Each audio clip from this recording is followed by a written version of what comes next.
Stephen Lehman in the WoodwardSports.com chat, in the YouTube chat, says we could be 9-2 in 11 days. Yeah.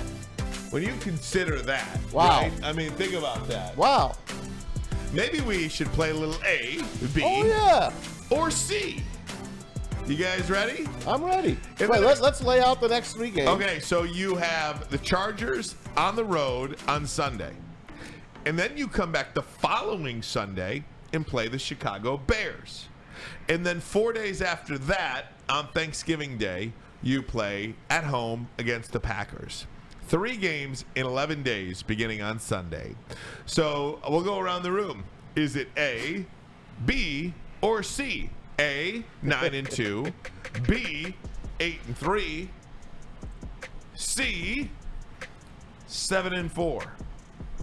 Braylon, we'll start with you. You can get rid of C. If you remember, I'm thinking of my chart before the season. We're 6-5. You didn't put 6-5 up there, losing. right? Huh? We're 6-5. It's not an option. Not an option. Okay, just checking. It's not an option. Okay. They're not losing 3 in a row. I know. A, B, or C?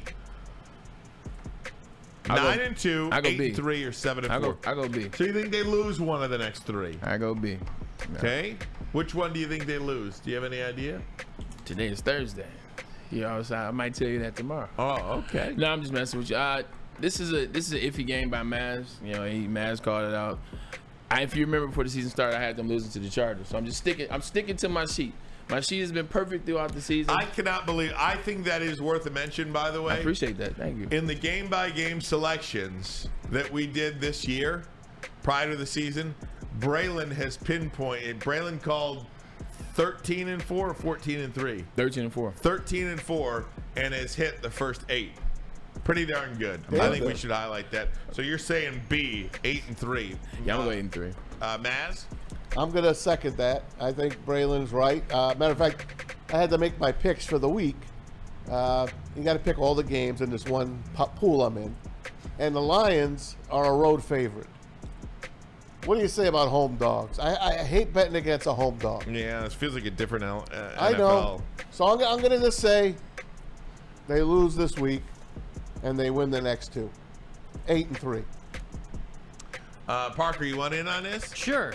I think I'll agree with Maz. I'll say 8-3 on that. All right.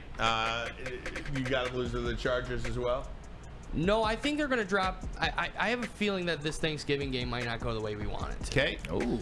JB, you want in on this? A, Oh, B, yeah. or C? A, 9-2.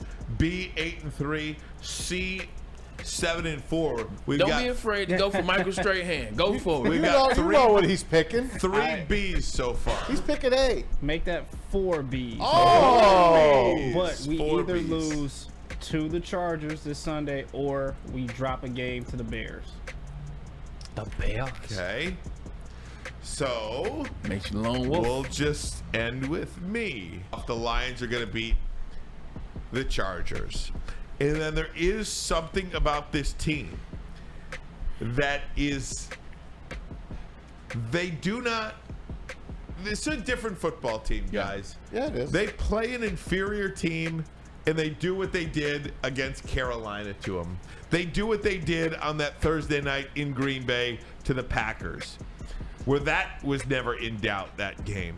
I think we have seen time in and time out the Lions passing tests against teams that are not as good as them. They handled the Falcons, won by 14 points. The Packers won by 14 points. Panthers, they won by 18 points. The Buccaneers on the road, they won by 14 points. They beat the Raiders by 12 points, and they turned it over 3 times. Time in, and time out. They have passed every test against an inferior football team, and I think they do that against the Bears, and I think they do that against the Packers. That's why I point to this game against the Chargers as one of those toss-ups that can kind of really set the stage for the rest of your season.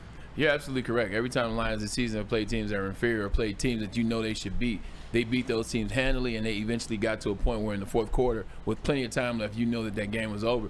But those teams that you name, Ryan, they don't have any players at their position that are in the top 100, any players at their position that are in the top 50, any players at their position that you're worried about actually scaring you, with the exception of maybe Brian Burns with the Carolina Panthers. I mean, you look at what they have in the Los Angeles Chargers. They got guys. Keenan Allen, who's always been one of my favorite wide receivers, he's having his best season ever.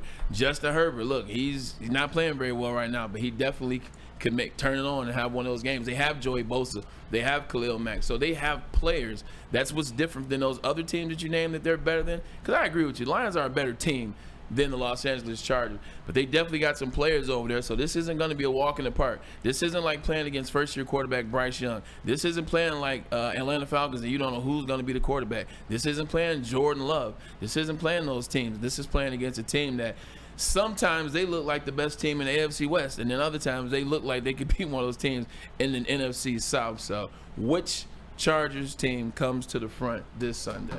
Ryan, I want you to do me a favor. I want you to go on your computer. Yep. Bring up Week 13 of the NFL schedule for me. I'm going to make a bold prediction here. Okay. Week 13 is the week after Thanksgiving. I got it. Okay.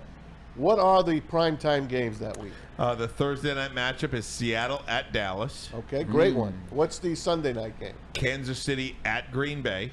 And what's the Monday night game? Cincinnati at Jacksonville. I'm going to make a bold prediction. And this is going to kill me for my post game. The Saints are hosting the Lions that week. That's going to be the Sunday night game. I will tell you, Maz, I think you're safe, and I'll tell you why. Because if Kansas City and Green Bay is flexed out, I think they would choose San Francisco at Philadelphia. Oh, wow! It's the same week. Same week. Wow, you're probably right. Same now week. I'm not sure. Yeah. If they could switch, the Monday night game's got to stay. The Cincy Jacksonville's got to stay. Yeah, it does. I don't think Thursday night could be flexed yet, right? I don't know. It's going to anything be about flexed in the future. I'm not sure if you're allowed to flex it. Although that's a pretty good game. What is that? Yeah, Seattle at Dallas. All right. That's okay. not getting, nobody's flexing a home No. game against the Cowboys. No. Right. Of course not. Right. No, of course not. I really thought I had something there. I thought the Saints and the Lions was going to be the flex game, but that's a hell of a week, man. Right. Wow. You did have something. I can't say it later. I forgot. What I got nothing. I got Stukat. I don't either. Derek Carr's playing good football. I have. What did I say about New Orleans? That they would win the division. That they would win the division, and I had New Orleans as a number 2 seed. I think. You did have some But fun. that's not not gonna going to happen. That's But not point being, It was like strength of schedule, I think New you said. Orleans Yeah. is a team that I believed in, and they do have kind of an easy road ahead. New Orleans is 5-4. They got the Vikings, the Falcons, the Lions, the Panthers, the Giants, the Rams, the Bucks, the Falcons. They could go 12-5, 11-6 at worst, 11-6 at the very worst, maybe. The New Orleans Saints. That's a team that you might not want to see in January. Only thing about that team is they still have two things for me that bother me. One, they're always inconsistent. Even when Drew Brees was there, the last, I would say, 3-4 years, Maz, of Drew Brees' career, they were an inconsistent team. You agree with that to a certain extent? And then now they had the quarterback who's arguably the most inconsistent quarterback. And talking about Derek Carr, I don't know what type of Derek Carr you're going to get that whole season and if he's going to be healthy, because you know he likes to get a shoulder injury somewhere in week 12. Yeah. Braylon, you had mentioned the coaching matchup here between Dan Campbell and Brandon Staley. It appears the Lions will absolutely have a major coaching advantage in this one too. Agreed. What about Dan Campbell and Brandon Staley? They feel like both of them feel like they have a similar style in that they take chances. Yeah. And anytime you have two competing, two of the same styles in the same game, there could be a lot of hecticness, for lack of a better way to say it, in this one on Sunday. Yeah, you know, the best adage that they say in boxing, Maz, I know you're a big boxing guy, is styles make fights. And this is one of those situations where you got two guys that are very aggressive. One guy has been burned by it a lot more than the other guy, and that's Brandon Staley. Well, at least as of late, he's been burned more than Dan Campbell. Whichever coach comes out and just coaches a comfortable game, whichever coach comes out and say, yo, I trust my game, I trust my team, I trust what the offensive and defensive coordinators are going to put together, trust what we're going to go out there and do, and you implement like Ryan, in real time, going with the flow of the game. Whichever coach can make those, wild play calls, or go for it on fourth down, going for it on punt, or trick plays. Whichever coach can do that within the flow of the game, and it doesn't feel like they just tried that just to try it, or they just did that just to get a jump start. Whichever coach is the one that, hey, you know what? We kind of got them going real good right now. David Montgomery's running off the ball pretty well. They've kind of sunk some guys down in the box. What if we hit them with a flea flicker right now, something like that? But it's within the flow of the game. It's within dominating. Something like that, then it works. The first coach to just say, you know what, we fake punt right now. It's got to be within the flow of the game, and I think that's going to be Dan Campbell, because he's been doing a better job taking field goals, taking chances within the flow of the game. Brandon Staley, I wouldn't trust him for anything. Hey, let me come back to this, Braylon, because we were talking before the break about you actually played 3 games in 11 days, 3 times in your career. What does that do on the body? It's tough, because even with the coaches, no matter how good the coaches try to, give you rest time, give you an off day, or it's supposed to be a practice day, but because you play, well, I'll tell you the game. So, 2010, we played, where's the schedule at? Man, I lost. Okay, here we go. We played the Bengals on Thanksgiving. Then we played. Who won that game? Oh, we did. What do you mean, who won? All right, just check. Yeah, we did. So we played. Oh no, here we go. We played the Texans on Sunday. Played the Bengals on Thursday, and then we played the New England Patriots that following Monday. So we played. Ooh. So yeah, we played. And the Bengals were good back then, and so we're obviously tight. But that goes into that Patriots game. I always talk about how we got our butts whooped, 45-3. That was Monday Night Football. That was the third game. There you go. Of 11 games, 11-day, 3-game schedule. We didn't have anything left against the Packers. I mean, the Patriots. They came out fast, and they came out like explosive, and it was like whoa, and we just never were able to catch up. It's kind of like the Baltimore Ravens and the Lions, like where you never got a chance to get into that game. But it's taxing on the body, no matter how good the coach is at giving you time and being lax and telling you, hey, look, today it'll just be a no pads type practice, but we're gonna run through and go through the plays. It'll be a mental practice, stay mental sharp.